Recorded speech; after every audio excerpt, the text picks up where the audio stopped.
तर आज आपण एक नवीन विषयाला आपण सुरुवात करणार आहोत आणि तो विषय आहे धम्मपालन गाथा. हा विषय नवीन जरी असला तरी आपला जो मुख्य विषय आहे, मूळ विषय आहे, जो सती जागृती आहे. सती साधना किंवा जागृतीची कार्यशाळा ही आपली नॉनस्टॉप चालू राहणार आहे. तो विषय कंटिन्यू राहणार आहे आणि जागृतीच्या कार्यशाळेमध्ये, सती साधनेमध्ये आपण इतर विषय घेत राहणार आहोत. जस त्याच्यातच आपण समजा आता हे आपलं वर्षावास सती धम्मचिंतन चालू आहे. वर्षावास सती धम्मचिंतना मध्येच आपण धम्मचक्क प्रवर्तन सुत्त घेतलेलं आहे. त्याच्या अंतर्गतच आपण आजपासून धम्मपालन गाथा याचा अभ्यास करणार आहोत. आणि धम्मपालन गाथा ही बऱ्याच लोकांना परिचित आहे. बऱ्याच लोकांना परिचित असेल असं मी गृहीत धरतो. अ, संरक्षितांनी एक गोष्ट लक्षात आणून दिलेली आहे. ती कदाचित आपल्याला माहिती असेल, आणि ती म्हणजे धम्मपालन गाथेची रचना ही 14 ऑक्टोबर 1956च्या धर्मांतराच्या कार्यक्रमासाठी बाबासाहेबांनी संकलित केलेली आहे, धम्मपालन गाथा. आणि त्यामुळे तिचं महत्व आपल्यासाठी आणखीन जास्त आहे. परंतु धम्मपालन गाथा काय आहे? धम्मपालन गाथा आपली पाठ असेल बहुतेकांची. सब्ब पापस्स अकरणं, कुशलस्स उपसंपदा, सच्चित्त परियोदपनं, एतं बुद्धान शासनं, धम्मं चरे सुचरितं, नतं दुच्चरितं चरे, धम्मचारी सुखं सेति अस्मिन् लोके परं च, नतावता धम्मधरो यावता बहुभासति, योच अपंपि सुत्वानं धम्मं कायेन पश्यति, सवे धम्मधरो होती, यो धम्मं नप्पमज्जति. आणि मग पुढे हे आलेलं आहे. नत्थि मे शरणं अय्यं, बुद्धो मे शरणं वरं, एतेन सच्चवज्जेन हो तुमे जय मंगलम. नत्थि मे शरणं अय्यं, धम्मो मे शरणं वरं, एतेन सच्चवज्जेन हो तुमे जय मंगलम. नत्थि मे शरणं अय्यं, संघो मे शरणं वरं, एतेन सच्चवज्जेन हो तुमे जय मंगलम. खाली नमो बुद्धाय, नमो धम्माय, नमो संघाय, असं ते ही संपूर्ण धम्मपालन गाथा आहे. आणि याची रचना बाबासाहेबांनी 14 ऑक्टोबर 1956च्या धम्मदीक्षेच्या कार्यक्रमासाठी अ, संकलित केलेली आहे, एकत्रित केलेली आहे. याच्यामध्ये अ, 3 गाथा आहेत. त्या 3 गाथा म्हणजे धम्मपदातले 3 पद आहेत. पहिलं जे आहे, सब्ब पापस्स अकरणं, कुशलस्स उपसंपदा, सच्चित्त परियोदपनं, एतं बुद्धान शासनं. हे जे पद आहे, धम्मपदातलं हे जे पद आहे ते 183 नंबरचं पद आहे. आणि ते पद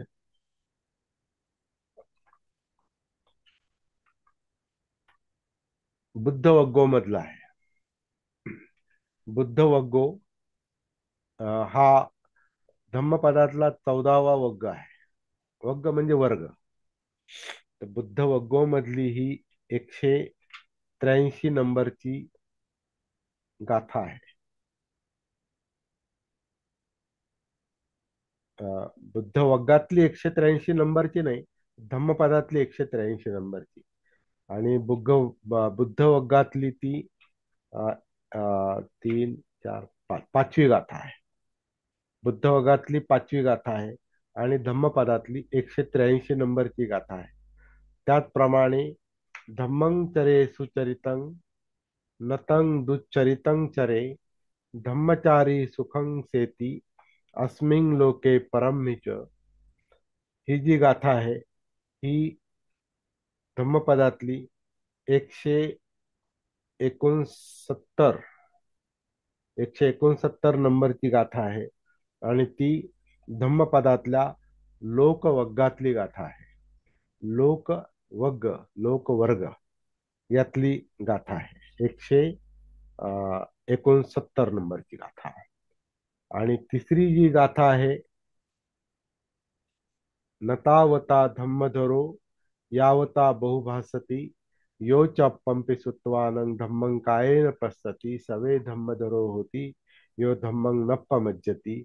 ही जी गाथा आहे 3 ओळींची, ही 259 नंबरची गाथा आहे.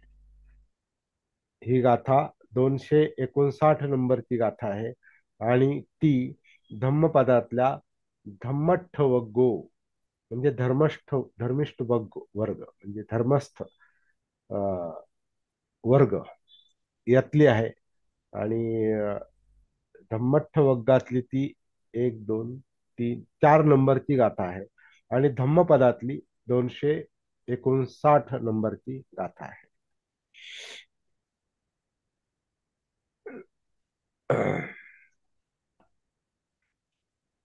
तर हा विषय क्लिअर झाला.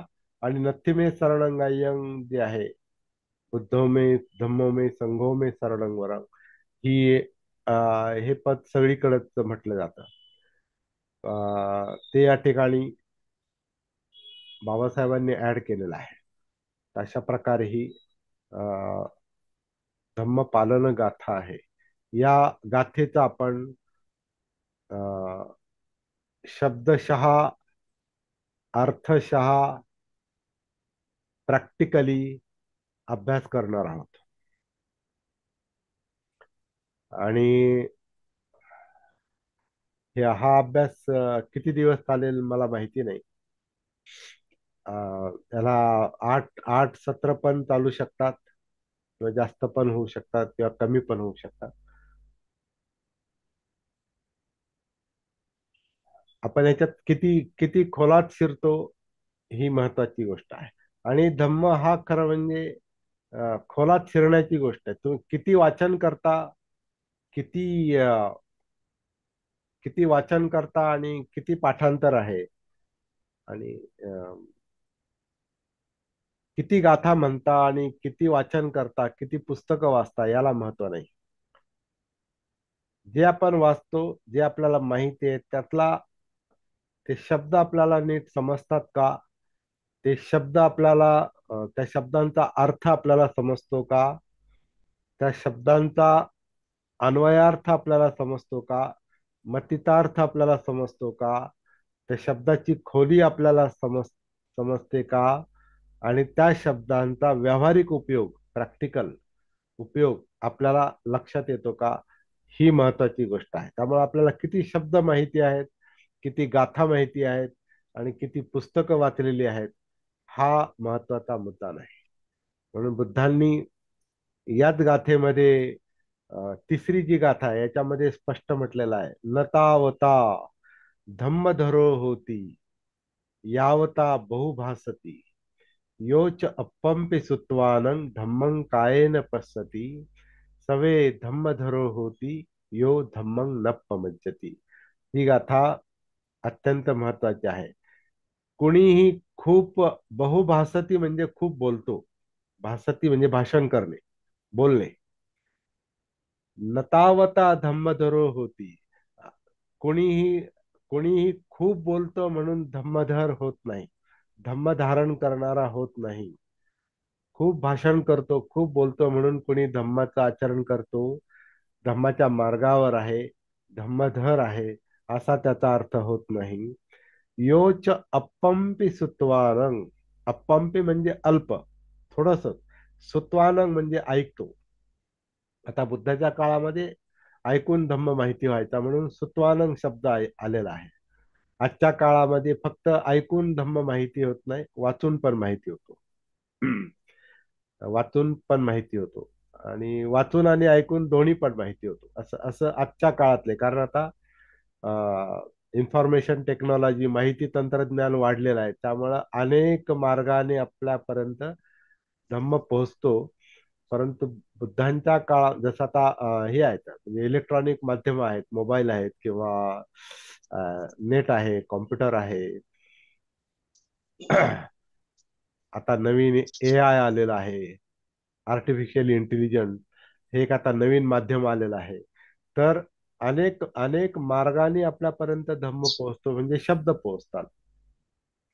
बुद्धांच्या काळामध्ये फक्त म्हणजे एवंग मे सुतंग, जसं आनंदाने म्हटलंय ना, एवंग मे सुतंग, मी असं ऐकलं, म्हणजे ऐकूनच पूर्वी धम्म माहिती व्हायचा बुद्धांच्या काळामध्ये. म्हणून ते एवंग मे सुतंग अशी सुरुवात असते सुत्तांची. तर याच्यात असं म्हटलेलं आहे, योच अपंपी सुत्वानं, जो थोडस ऐकतो, थोडसच ऐकतो, जो योच अपंपी सुत्वानं म्हणजे अल्पच थोडसच ऐकतो, मात्र धम्मं कायेन पश्यती. धम्म कायेन पाहतो म्हणजे कायेमध्ये पाहतो, म्हणजे जीवनात उतरवतो. आपण ह्या धम्मं कायेन पश्यतीवर बरीच मोठी मालिका घेतलेली आहे, तुमच्या लक्षात असेल. त्याचं सगळ्यांचं रेकॉर्डिंग पण झालेलं आहे. तर धम्मं कायेन पश्यती, जो धम्म कायेने पाहतो, कायेमध्ये पाहतो, म्हणजे या जिवंत अस्तित्वात पाहतो, जीवनात पाहतो, अनुभवतो. सवे धम्मधरो होती, त्याला धम्मधर म्हणतात. यो धम्मं नप्पमज्जती, तो नप्पमज्जती म्हणजे न अपमज्जती असा शब्द आहे तो, न अपमज्जती. तर अपमज्जती म्हणजे जसं अपमाद शब्द आहे ना, अपमाद. तर अपमाद म्हणजे त्याचं भान असणे, त्याविषयी जागृत असणे. तर नप्पमज्जती न अपमज्जती म्हणजे त्याच्याविषयी अजागृत असत नाही, म्हणजे त्याचं दुसरं एक भाषांतर केलेलं आहे की त्याची हेळसांड करत नाही, तो धम्माची हेळसांड करत नाही, किंवा धम्माविषयी अजागृत असत नाही, म्हणजे धम्माविषयी भानावर असतो, जागृत असतो. त्याला धम्मधर म्हटलेला आहे. तो खरा धम्माच्या मार्गावर आहे, जो धम्म कायेमध्ये पाहतो, व्यवहारात आणतो, म्हणजे आचरणात आणतो. जो नुसता बोलतो, बहुभाषती, फार भाषण करतो, फार बोलतो, त्याला धम्मधर म्हटलेलं नाही. आता ही तिसरी गाथा ओघानं का आली, तर आपण आपण धम्माचं जे एक लक्षण पाहतो, की आपल्याला किती माहिती आहे ते महत्वाचं नाही, आपण किती बोलतो, किती वाचतो ते महत्वाचं नाही. थोडसच माहिती करून घेऊन त्याच्या खोलामध्ये आपल्याला शिरता आलं पाहिजे. म्हणून आता आपली ही जी मालिका आहे, ही धम्मचिंतन म्हणतोय आपण याला. तर चिंतन म्हणजे काय? विचार करणे. विचार येणं हे नैसर्गिक काम आहे मेंदूचं आपल्या. विचार करणं हे हे जाणीवपूर्वक करावं लागतं. आणि विचार करण्यासाठी मेंदूचं भान पाहिजे, सती पाहिजे, जागृती पाहिजे, विचार प्रक्रियेची जागृती पाहिजे, तर ते चिंतन होतं. चिंतनासाठी आपण विशिष्ट विषय घेतो आणि त्याला धरूनच आपण चिंतन करतो. आपल्या मनात आपल्या मनात अनेक विचार चालतात. तर अनेक विचार चालतात म्हणजे चिंतन चालतं असा त्याचा अर्थ नाही. ती विचार प्रक्रिया ही एक नैसर्गिक क्रिया आहे आपल्या मेंदूची. पण विचार करणं ही जागृत प्रक्रिया आहे. जसं डोळ्यांना दिसतं म्हणून दिसतं म्हणून माणूस पाहतोच असं नाही.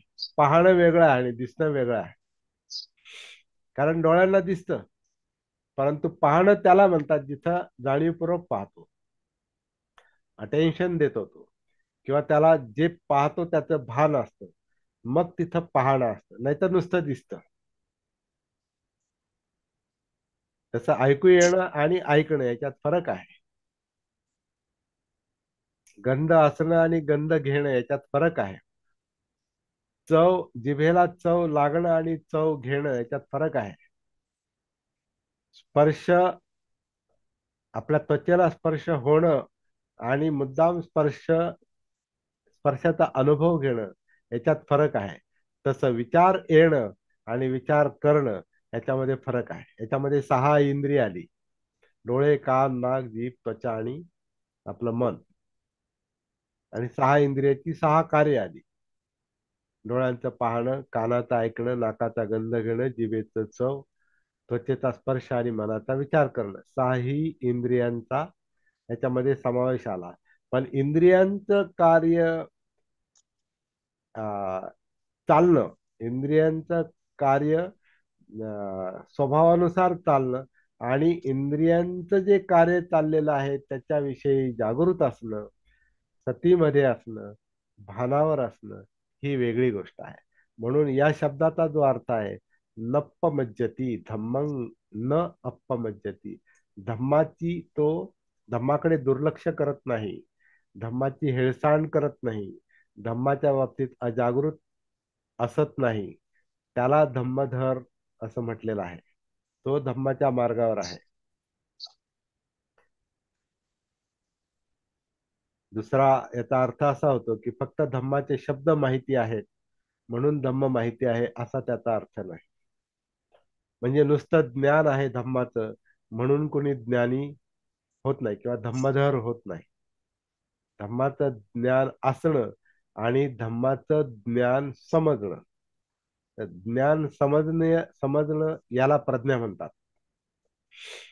प्रज्ञा, ज्ञ म्हणजे ज्ञान आहे आणि प्र म्हणजे त्याचं ऍडव्हान्स सफिक्स जे आहे, प्रज्ञा.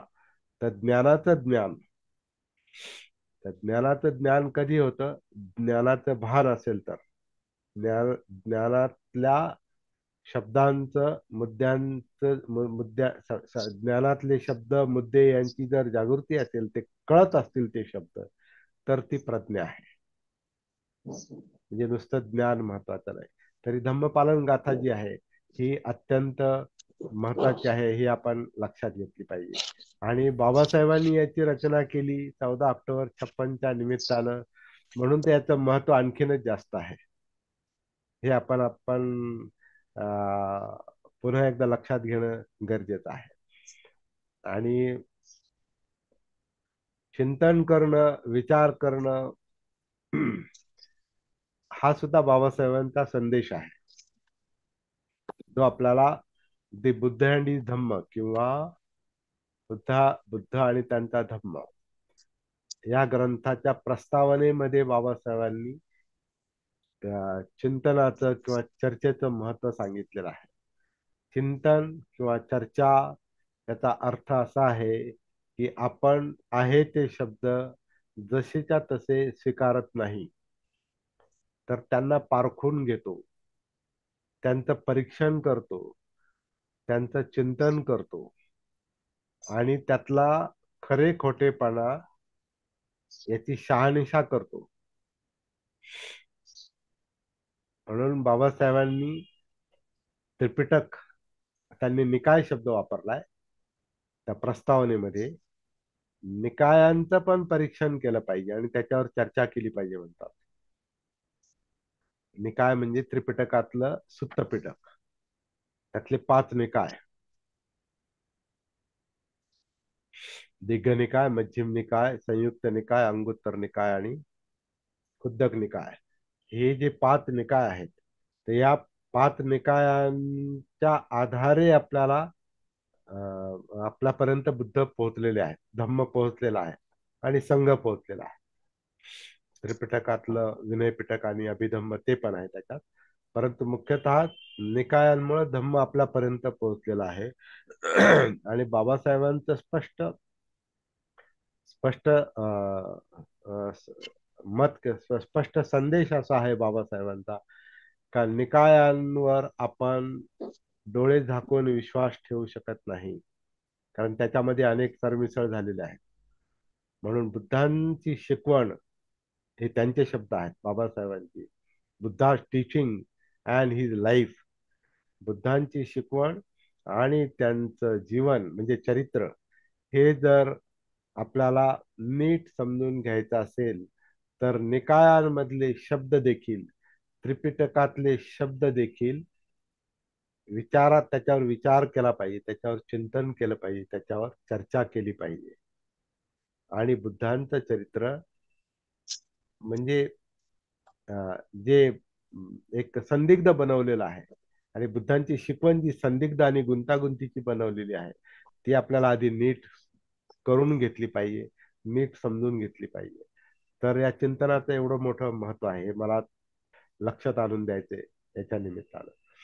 आणि त्याच्यामुळे ही जी गाथे, ह्या गाथेचं जे संकलन केलेलं आहे, हे संकलन देखील फार विचारपूर्वक केलेलं आहे असं दिसतंय.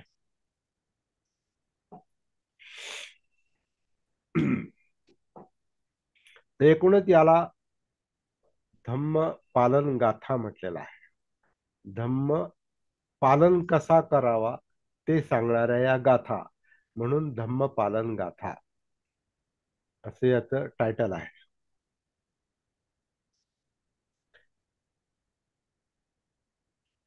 आणि धम्मपदातल्या 3 गाथा याच्यामध्ये समाविष्ट केलेल्या आहेत.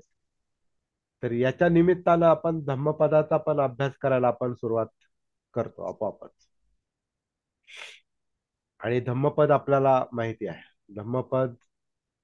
धम्मपदामध्ये 26 वग्ग आहेत, 26 वर्ग आहेत, सेक्शन्स, 26 वर्ग आहेत, वग्ग म्हटलंय त्याला पालीमध्ये. आणि 423 गाथा आहेत. तर त्यातल्या या 3 गाथा आपण अभ्यासाला घेतोय आता. आणि शक्य झालं तर आपण संपूर्ण धम्मपदाचा पण अभ्यास घेऊ शकतो पुढे चालून. 423 गाथांचा आपण म्हणजे उरलेल्या 420 गाथांचा पण आपण अभ्यास घेऊ शकतो एक एक करून, ते पुढे पाहू. परंतु ही धम्मपालन गाथा जी आहे, तर धम्माचं पालन कसं केलं पाहिजे, कसं होतं, हे सांगणाऱ्या या 3 गाथा आहेत. तर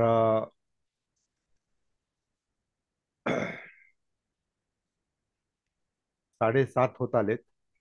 आता आपल्याकडे 10 मिनिट फक्त आहेत. 10 मिनिटामध्ये आपल्याला, कारण 40 मिनिटाचं सत्र आहे, हे लक्षात घ्या. 40 मिनिटातले पहिले 3-4 मिनिट लोक उशिरा आल्यामुळं उशिरा सुरू झालं.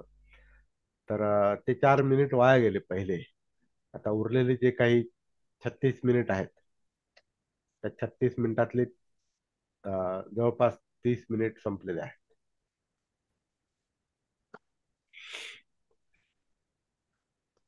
5-10 मिनिटामध्ये आपण यातल्या पहिल्या गाथेवर थोडासा मी शब्दशः अर्थ सांगतो फक्त, आणि त्याच्यावरची चर्चा आपल्याला नंतर करता येईल. सब्ब म्हणजे सर्व, पापस, मला आता इंटिमेशन आलेलं आहे, 10 मिनिट राहिले. सब्ब म्हणजे सर्व, पापस म्हणजे पापांचे, म्हणजे वाईट वाईट कर्म, वाईट वर्तन.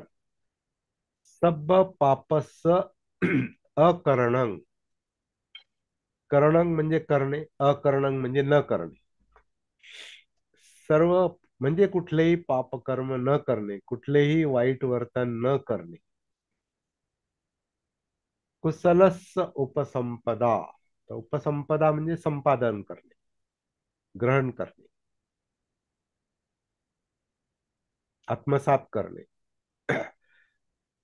कुशलस उपसंपदा म्हणजे हे कुशल संपादन करणे. आता या कुशल शब्दाचा अनेक प्रकारे अर्थ केला जातो.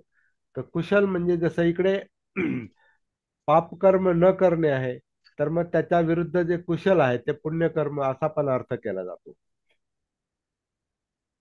धम्मपालन गाथेच्या या गाथेचा अर्थ म्हणजे पापकर्म न करणे आणि पुण्यकर्म करणे असाही एक सरळ सरळ अर्थ केला जातो. परंतु माझ्या मते याचा अर्थ थोडासा वेगळा आहे. मुख्य जी गोष्ट आहे ती शिलाचरणाची आहे.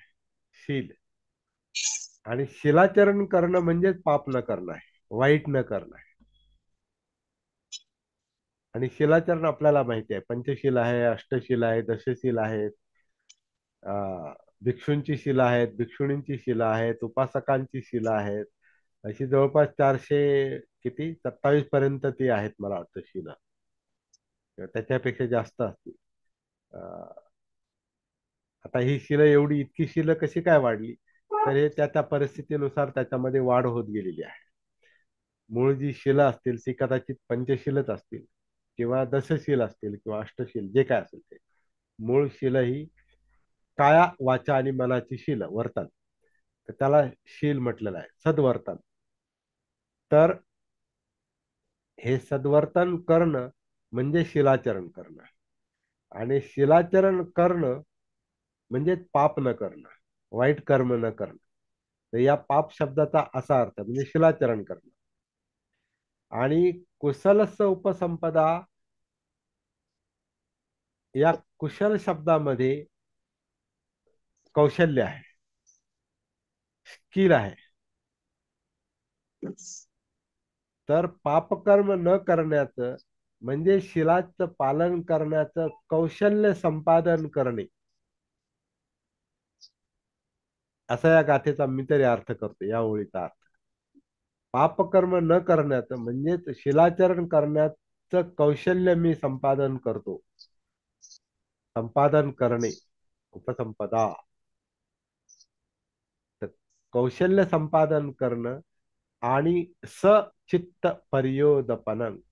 सचित्त म्हणजे स्वचित्त म्हणजे आपल्या चित्तात, स्वचित्त पर्योदपन म्हणजे शुद्धीकरण, चित्त शुद्धी, आपल्या चित्ताची शुद्धी करणे. एतं बुद्धानं शासनं, एतं बुद्धानं शासनं, असं असं तो शब्द आहे. तर बुद्धानं जो आहे हा बहुवचन आहे. बुद्ध, बुद्धो एक वचन आहे, आणि बुद्धा अनेक वचन आहे. बुद्धानं म्हणजे बुद्धांचे, एतं म्हणजे हे बुद्धांचे शासन आहे, म्हणजे ही बुद्धांची शिकवण आहे, किंवा हे बुद्धांचं शासन. आपण कशाला म्हणतो शासन, अनुशासन आपण कशाला म्हणतो, जिथं काहीतरी जिथं हे साम्राज्य आहे. तर बुद्धांच्या साम्राज्यामध्ये, बुद्धांच्या राज्यामध्ये, किंवा तुम्हाला माहिती आहे बुद्धांना अं, लोकराजा असं पण म्हटलेलं आहे. बुद्धांना king, king of the Dhamma, king म्हटलेलं आहे. सारीपुत्र, त्यांचे जे दोन शिष्य होते, सारीपुत्र आणि मोगलान, यांना धम्म सेनापती म्हणायचे. मग हे जर दोन सेनापती होते, तर मग बुद्ध कोण झाले? बुद्ध हे किंग होते, राजा होते. मला वाटतं ते राजावर एक काहीतरी एक गाथा पण आहेत. आता माझ्या लक्षात नाही त्या गाथा. बनतेजी सांगा पटकन, काय ते त्याचं नाव काय आहे?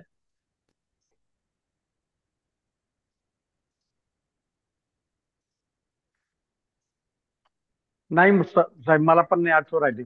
हा, तर त्याच्यामध्ये बुद्धांना राजा म्हटलेला आहे. बुद्धाला तर ते शासन, हा जो शासन शब्द आहे, शासन, अनुशासन, किंगडम. तर हे बुद्धांच्या राज्यामध्ये, साम्राज्यामध्ये काय चालतं, तर कोणी पाप कर्म करत नाही. ते कौशल्य संपादन करणारे लोक असतात, आणि स्वतःच्या चित्ताची शुद्धी करणारे लोक असतात. एतं बुद्धानं शासनं, हे बुद्धांचं शासन आहे. हे बुद्धांची शिकवण आहे. हा बुद्धांचा आदेश आहे.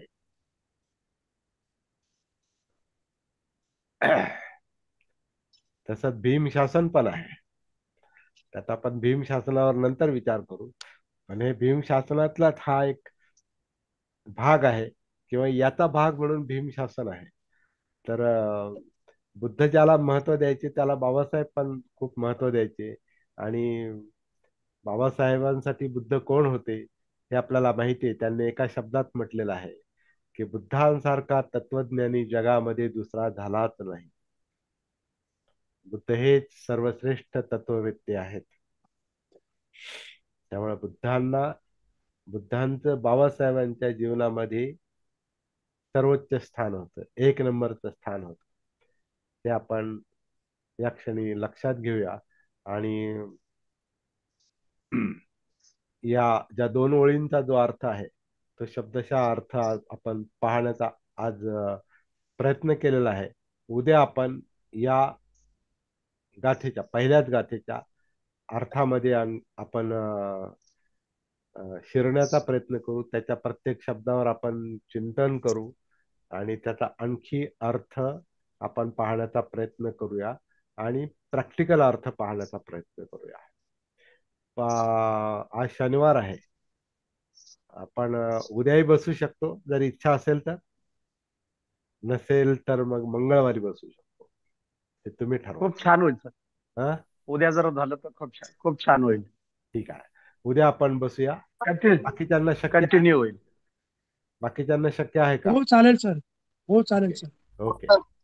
तर उरलेली चर्चा आपण उद्या करूया. या ठिकाणी मी फक्त माझ्यापुरतं हे बंद करतो रेकॉर्डिंग. आणि ज्यांना कोणाला काही बोलायचं असेल त्यांनी बोलावं, किंवा अधिक माहिती ज्यांना काही माहिती असेल समजा गाथांविषयी किंवा आणखीन जे काय असेल तर ती माहिती सांगायला हरकत नाही.